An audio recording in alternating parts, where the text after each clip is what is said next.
Hey y'all, welcome back to another YouTube video for WEIGO podcast, aka What Else Is Going On. I'm your girl Taria, and I want to get into some things with y'all. I came down here a little earlier, had taken a break from my little ride share gigs to give y'all to talk about some things with y'all, some topics I wanted to talk about. Went back out, took a break to go to the gym because I'm looking a little rough. Ooh, child, got my workout on.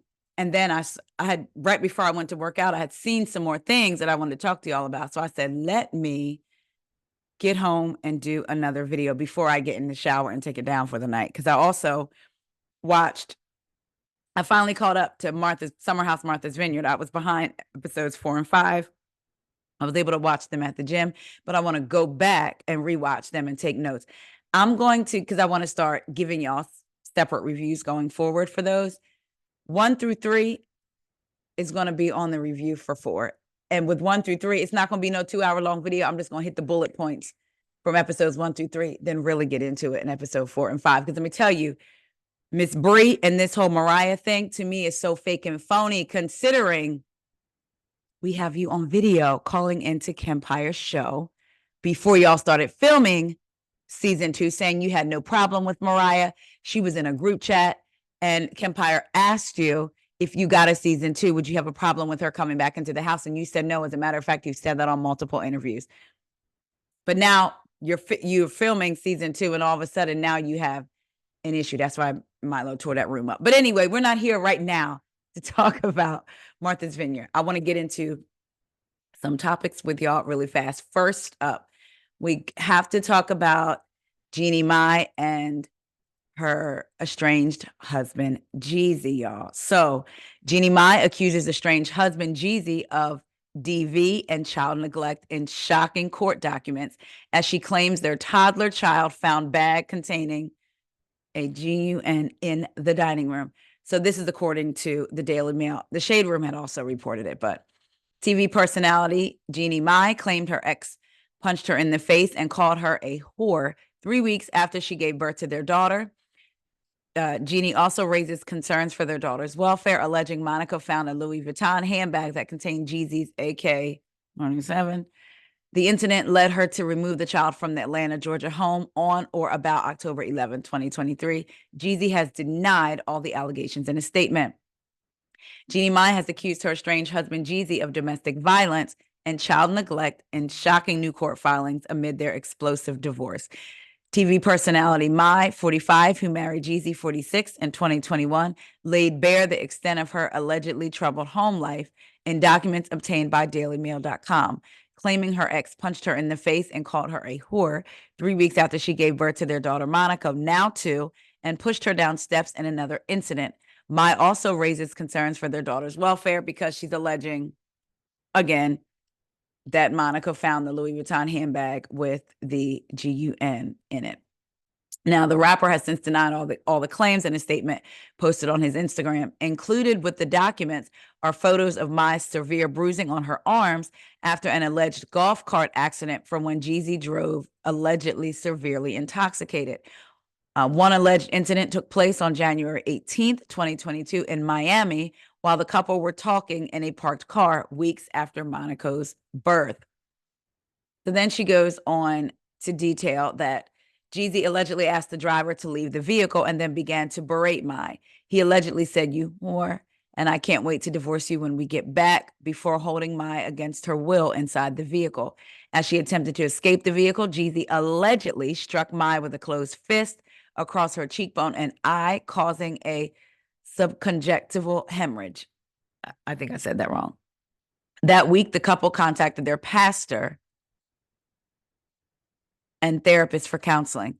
Mai claims Jeezy choked her from behind as she was walking up the steps at the Ritz-Carlton Hotel in San Francisco on April 14th, 2022, so just over a year ago, just over 2 years ago, I believe, before allegedly pushing her down the steps. The documents state that the incident was noticed by a hotel security guard in the lobby who intervened to protect her after she repeatedly said she felt unsafe. Jeezy allegedly called Mai an effing B and repeatedly said, "I can do so much better than you." The documents state that Jeezy has documented issues with explosive outbursts, excessive drinking, and DV perpetuated against mother and his mother now and his eldest son, Jadarius, age 12. The documents cite another alleged incident on December 17th, 2022 at the UNCF 39th Atlanta Mayor's Masked Ball when Mai went to the restroom with her girlfriend. Jeezy allegedly became enraged as he did not know where she was for 25 minutes and abruptly demanded they leave. It was claimed he then asked the driver to leave, that same night, and began to verbally abuse Mai, who attempted to exit the vehicle twice. On the second attempt, it was claimed Jeezy grabbed Mai by the neckline of her dress, resulting in the dress being torn and multiple 2 to 3 inch scratches across her right breast. Mai told her therapist about this with Jeezy present and also told her best friend in confidence. Jeezy also allegedly crashed a golf cart, which caused injuries to himself and Mai, with photos showing the injuries. The documents claim that unbeknownst to Mai, Jeezy was overly intoxicated before the crash. Mai shared text messages from Jeezy apologizing for his behavior that caused the injuries. He wrote, "I'm so sorry, babe. Haven't forgiven myself for putting you in danger. I've been uneasy and sad about it." He also allegedly crashed another vehicle during their marriage after drinking too much. The document reads, "Fortunately, in the other incident where Jeezy crashed his luxury vehicle into the side of their home, no one was seriously injured and there was only damage to the property." Mai claims she mistakenly believed her husband was a changed man prior to their marriage after he assured her of this. The documents cite ongoing concerns about improper storage of firearms by Jeezy, including photos of the stars GU lying on the bedroom floor and in the house. We talked about how it's claimed Monica found Jeezy's AK-47 in a zipped up Louis Vuitton bag on the party's dining room floor. And after the same firearm was found next to a bed, which the minor child could have easily accessed. Therefore, both Jeezy and Mai agreed that Mai and Monica would relocate to the party's rental residence in Los Angeles, California. So it reads, "Father's mixture of concerning attributes, along with his penchant for leaving what you put inside a firearm and assault rifles laying around, have given mother reasonable concern for the party's minor child's well-being and why mother has insisted upon father securing his weapons." Jeezy subsequently denied the allegations in a statement. So what I'm going to do is go over here, because in the Shade Room article, they talk about how with the golf cart incident that Jeannie was hurt in, Jeannie didn't know that he had been drinking. She said she didn't realize it. So in Jeannie's submission to the court, allegedly the documents are dated in the text messages. She submits text messages and the pictures of the bruises on her arm. She says the incident happened in April. Jeezy then has his own text messages to show where it's showing that same incident actually happened in June. So there is a discrepancy there. So I wanted to show you guys the text messages and the bruises. So let me go ahead and share the screen here. All right. So when you look, so again, remember, Jeannie's in her documentation, the same documentation, but she is saying it happened in April. He's submitting saying it happened in June. So he has her in his phone as Monica's mom. So you see a text, "Babe, done getting my hair cut." So this is June 23, 2022. "Babe, done getting my hair cut. 45 to 50 minutes. Can Monica stay up so I can tell her good night?" Jeannie responds back 2 minutes later, "Yes, Papa, we miss you," with a picture of her and then her bruises from the golf cart incident. So it looks like her arm and her knee. Again, you see the date, June 23rd, 2022, Monica's mom. Then we scroll down here and we see June 20th. he says, babe, 9:48 p.m. She says, hi, baby, we landed 10:15 p.m. June 21st, you see he's in a golf cart with someone. That's not Jeannie, but then you see a golf cart. And then it looks like there's 33 more pictures here they don't show. Then they show Monaco in a pool. Then we get to here, Monica's mom. So these are some of the pictures included in the 33 items. So we show the golf cart that says great dad. This is all in their text messages to each other. Then we get to this, June 28th, 2022, 8:02 p.m. Because Jeannie showed her injuries from the golf cart accident. He's saying he also got injured. Like, he didn't do it on purpose. And he himself also got injured in the accident as well. So we see, he sends a picture, which I'm going to show you guys. And she says, it looks swollen. And how open was your foot? Oh, I'm sorry. This is actually to somebody else named Snow. So this person that he sent it. So I guess he's proving, hey, I was injured in this accident too, and it wasn't on purpose. So the person says, it looks swollen. And how open was your foot? It looks like it may have needed stitches, but it is healing. Stop using the peroxide. Get these 2 products. She sends him products. And then the person says, have you had any other issues since like headaches, loss of memory, or seizures? Now, the picture I'm about to show you, if you're eating, you may not want to. It's a picture of a foot. Some of y'all may have a foot thing. So I'm going to give you 5 seconds to look away. 1, 1,000, 2, 1,000, 3, 1,000, 4, 1,000, 5, Mississippi. So this is the picture. I'm not going to blow that up, but that's the picture of Jeezy's foot. So again, in Jeannie's filings, she said that she documented this incident occurring with all of her bruises. And said that she didn't know he was intoxicated. So basically this was his fault. He's saying, hold up, wait a minute.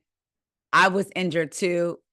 And Jeannie's saying this happened in April. I have text messages showing that it happened in June. So there's a date disparity there.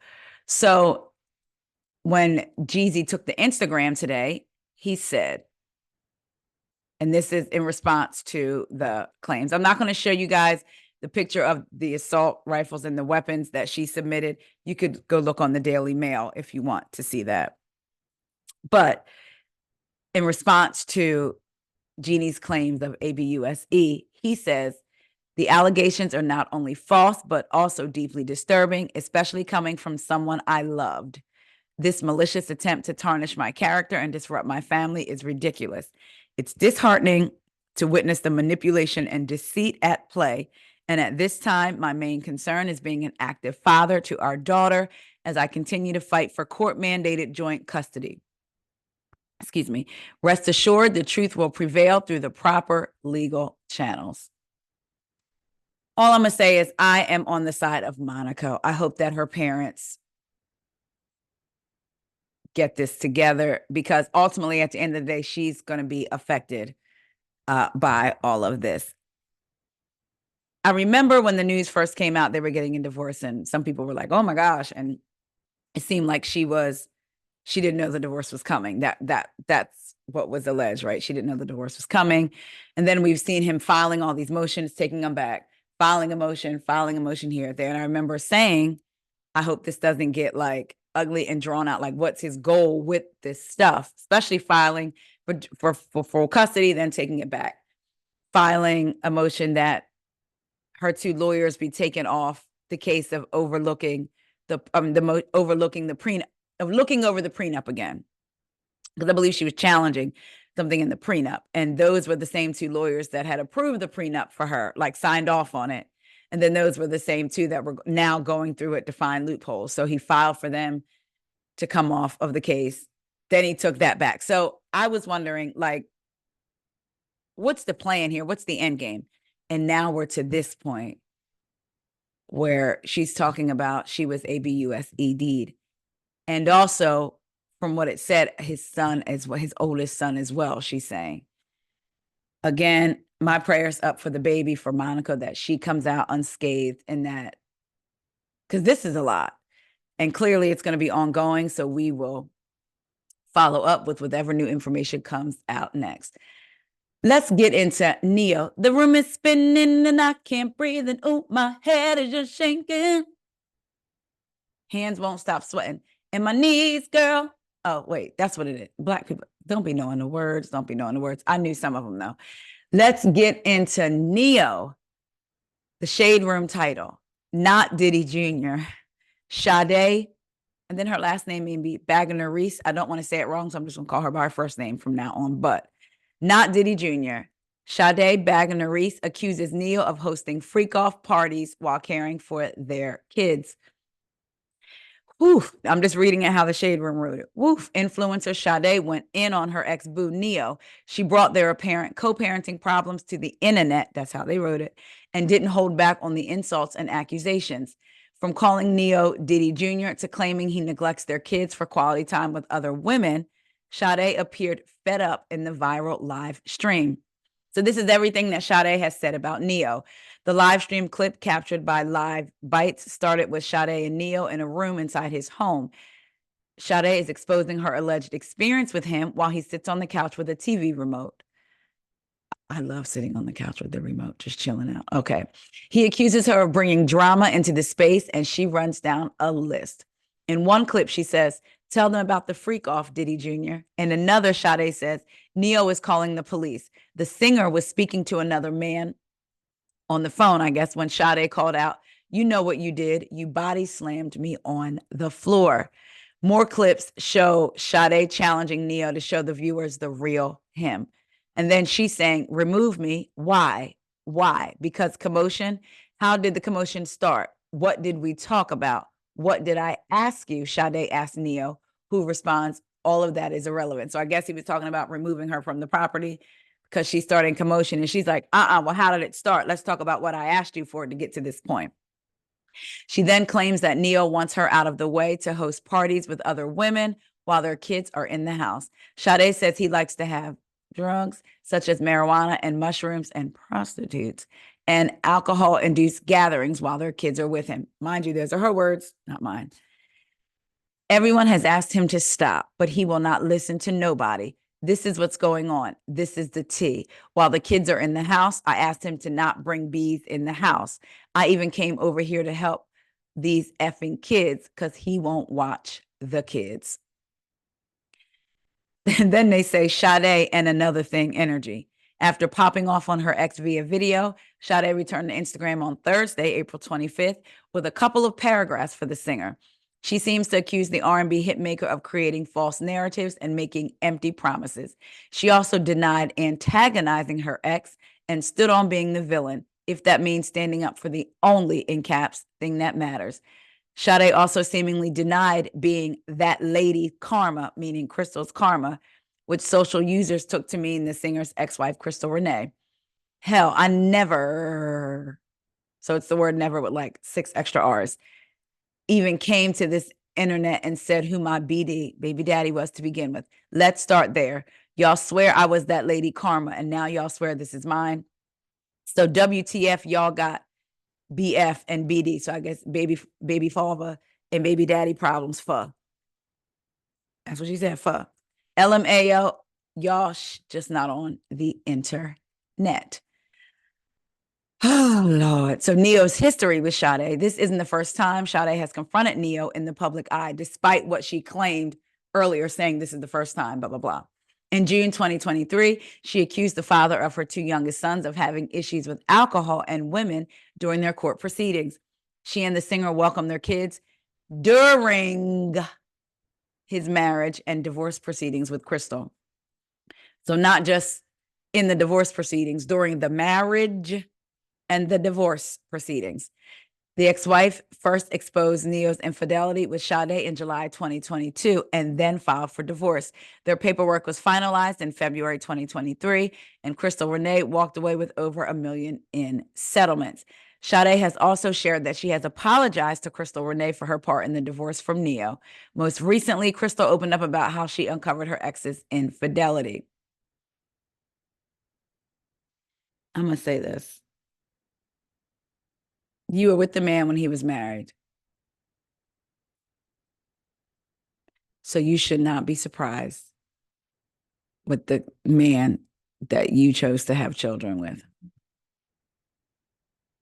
I mean, should he be having the freak off, the alleged freak offs and all that in the house with the children?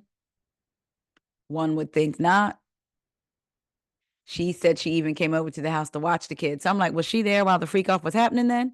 If she was there to watch the children? Either way, you knew what kind of man this was when you married him. I'm sorry, when you had children with him. Because now I believe he's in a relationship with 2 women. And they both know about each other. Sis, Sade, you knew who you were having children with. This should be no surprise. You knew his track record before. And now here we are. Once again, kids in the middle of a situation that they don't have control over. My heart goes out to the kids. I hope they get out of this unscathed and unscarred with all this back and forth, because this is on the internet. And it's going to be on the internet. It's going to live on the internet, right? They'll see it one day. So my prayers are up for the children. Again, I hope they come out unscathed and unscarred. Who, y'all, it's a lot going on. It's a lot going on. So I'm getting ready to take a shower, figure out what me and the mister are going to have for dinner. One of us will figure it out, because there's always a text from one of us. Hey, like he'll text me, hey, you want me to bring something home? Or, hey, what are you thinking about? And I'm like, I don't know what you're thinking about. It's so different with kids not being home. I mean, for years when they were little, when they were 3, there was always a plan for dinner. Right now it's like, oh, it's 8 o'clock. It's 9 o'clock. We ain't ate yet. What you want to eat? So we'll see. I know I came home earlier today, y'all. I made me a good old grilled ham and cheese sandwich. Oh, when I tell you it hit the spot, it was so good. And I like it. I like my sandwiches. This is crazy. I know, cut diagonal. So they're like triangles. But when I have a grilled cheese, I just want to cut down the middle in a square. I know that's probably crazy, but I just love grilled ham and cheese sandwiches. Anyway, y'all don't care nothing about that. I'm just trying to figure out what I want for dinner. I was going to get a Red Robin salad. Do y'all like Red Robin? For those of y'all that have them, I love their their crispy chicken tender salad with the honey poppy seed dressing. At one point, they used to give so much, and that dressing is everything. You know what? I think that might be what I'm going to get. We used to have one that was like 12 minutes away. They closed that one. Then one that was like 15 minutes away. They closed that one. Now we have to drive out to a place called Towson. For those of y'all Maryland people, you may have heard of Towson. And that's like 23 minutes each way. But I really want that salad, because I kind of like went off a little bit today. I had my couple slices of ham for my protein. Then I had a ham and grilled cheese sandwich. Then I went to the gym, and then I had a taste. I just had a little bit of a tiny bit of a taste. Haven't had it in a while, since my daughter was home on spring break. Oh, I didn't even get it that night. So I haven't even had it since probably the end of last year. I had a little bit of sweet frog. So now I think I'm going to have a salad for dinner. That's exactly what I'm going to have, y'all. Thank y'all for helping me figure it out. So, y'all, again, let me know what y'all think about the Jeannie, Mai, and Jeezy